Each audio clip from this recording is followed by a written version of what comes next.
On this site, Bright Source Energy commenced construction of the Ivanpah Solar Electric Generating System. The transformational project serves as a cornerstone of California's and the nation's burgeoning clean energy economy. California's first solar farm is being built in Mojave's high desert. Employing the latest technologies, this 2,600 megawatt plant will bring power to 500,000 families. And what's important here is that this is the first major project in a new green economy. The future is now, and it's being built with a project labor agreement. With its construction partner Bechtel, Bright Source Energy organized this project to utilize a project labor agreement. Union workers are very prepared. They've got experience with energy projects. They've got the skills, they've got the commitment. That's why we support having organized labor come into this project. The City of San Francisco just entered a historic public-private partnership with Lennar Urban to remake the Hunters Point neighborhood. The project labor agreement and community benefits agreement includes local hiring, a job training fund, low and moderate income housing, and the biggest park improvement project since Golden Gate Park was created. The project is such that it requires the city and the community to participate in the decision making. And one of the things the community certainly was interested in is a package of benefits. And so for us to do this right, we knew we had to start really at the ground floor with a very inclusive process. So that meant Bayview community leaders, religious leaders, business leaders, folks from the nonprofit community. It's also essential, obviously, to get the appropriate labor personnel on the site at the appropriate times when we need them, and that's important. I think in the dynamics that we live in, the political and economic realities are that partnerships between the business community and labor are becoming more important than ever. When project owners embark on a large-scale project, they enter into numerous contracts. A project labor agreement is just another type of contract.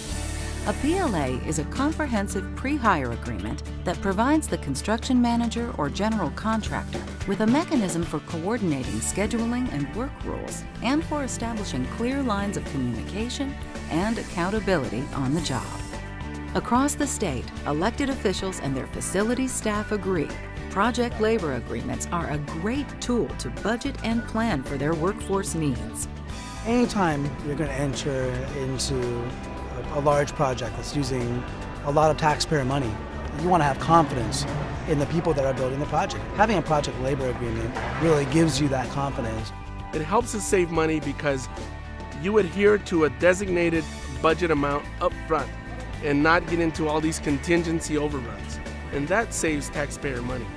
It's important to me that we have projects that are high quality, that are oftentimes under budget, that are on time, where taxpayer money from residents here in the city actually benefit the residents of this city. When you're a public servant, you're dealing with taxpayer dollars and you need to deliver a quality project that's going to be around for a long time. It's not just about how much you can save or not on a particular construction trade over a few months. We're looking at the long haul. Project labor agreements have been used as successful business models for complex construction projects since the New Deal era of the 1930s, and the use of the model rapidly increased during World War II. PLAs have been instrumental in building scores of large-scale public and private sector projects across California and the nation. Project labor agreements are more than a management tool. They can also help a community to achieve other important goals. This is an opportunity for us to provide our own little mini stimulus, making sure that all jobs that go towards construction are those from our local community versus outside the community. One of the problems of a rural area, we had no local contractors with the bonding capacity. It was necessary to bring in contractors from outside of our county, which tends to have their own workforce. Recently, we had a project lining 10 miles of highway, and there was no PLA in place on that project. And I guarantee all that $10 million just went out of this valley. And yeah, the community benefited from that new roadway, but how about the jobs? We want to make sure that people who are watching the construction go up are actually having jobs in that construction. A lot of the workers that are working on these projects have children going to these schools, as it should be. As well as the fact that they have apprenticeship standards that ensure that on our jobs, young people get an opportunity to learn, to grow, to develop. The City of Los Angeles has used project labor agreements extensively. LA is leading the country when it comes to project labor agreements. There are about 140 projects across the city, the airport, the Public Works Department, and in other city agencies. At least a dozen projects, if not more, are covered by our policy. And these are all major multi-million-dollar projects. And we are seeing some tremendous results in terms of local hire, in terms of community members of all backgrounds joining into the apprenticeship programs. We partner with those who are going to be involved in the project. We partner with our contractors. We wanted to make sure that we had a tool that would not be, if you will, business unfriendly or harsh to them. So all contractors, be it union or non-union, were able to bid on this project. So by the time that the agency adopted the policy and then the City Council unanimously approved the policy, there was support from the Chamber of Commerce, there was support from the downtown businesses, as well as many, many construction contractors. And we've gotten, I think, really good at making sure that the city's interests, the contractors' interests, labor's interests are all clearly identified and understood. More people going into the construction industry that actually live in the city of Los Angeles. So it's a win-win-win all the way around. School and community college districts are also using project labor agreements to advance their goals.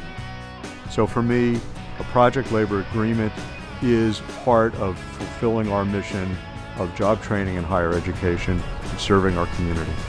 Well, what we've seen that has been very valued is the coordination and to be able to have local hires, to be able to see people who live in our communities work on our jobs, work on our project. The main goals of the PSA for me personally was quality, to ensure quality. I'm happy that our projects have been coming in on time and on budget, under budget in many cases, and particularly the bids that we have, and we've been getting lots of contractors bidding on our projects.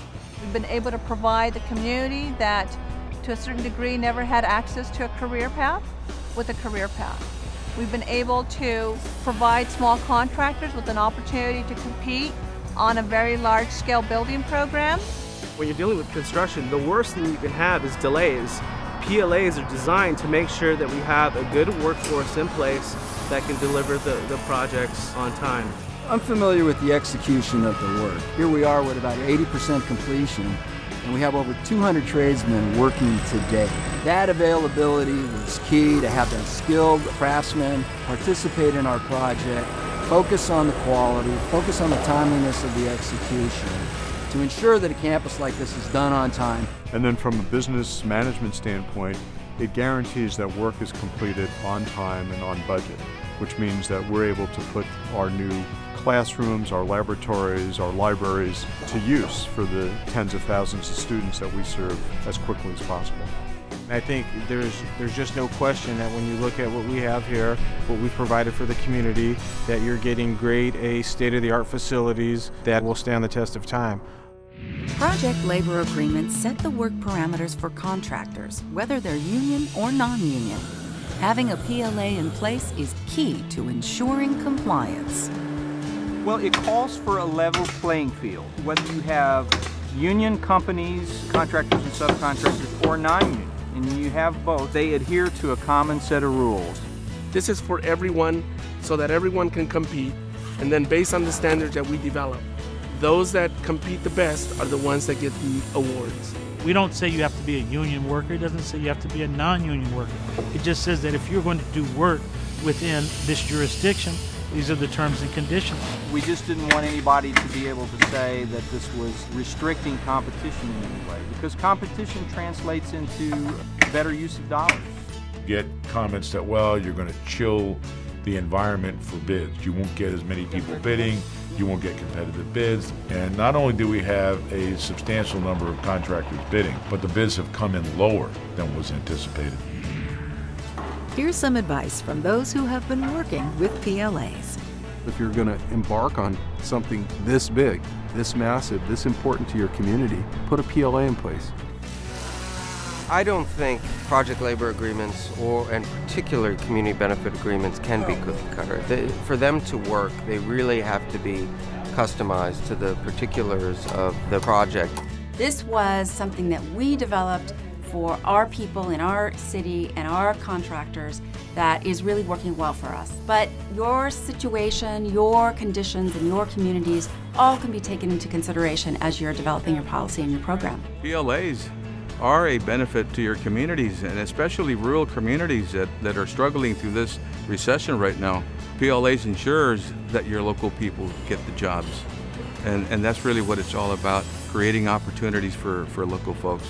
If you want to make sure that your community is served right, I think a PLA is something definitely that every district ought to consider. You really need to look at it as a tool for how you're going to build, a tool for economic development, a tool for workforce development. It takes work, but I strongly advise people to look at the opportunity because it's a huge benefit to the people of your jurisdiction. Well, I think if you want assurances of your project coming in on budget, coming in on time, and quality products, all three of those are dependent upon an efficient workforce. Contract language is very important, and I would encourage them to take a look at any PLA that comes their way. You want to be able to have a level playing field. You want a quality project. You want to make sure it complies with all the state requirements, all the health and safety requirements. You know, sometimes it's best to go with the obvious, go with what's working. And PLAs have been working for the county. I would argue it's been very successful. And plus, our projects have been coming in on time and under budget. And as you go around and take a look at many of them, you will see the work looks great. And so it really is the responsible thing to do. It's very respectful of the taxpayers' money and ultimately allows for you to have an incredible project like this that the public now can enjoy for years to come.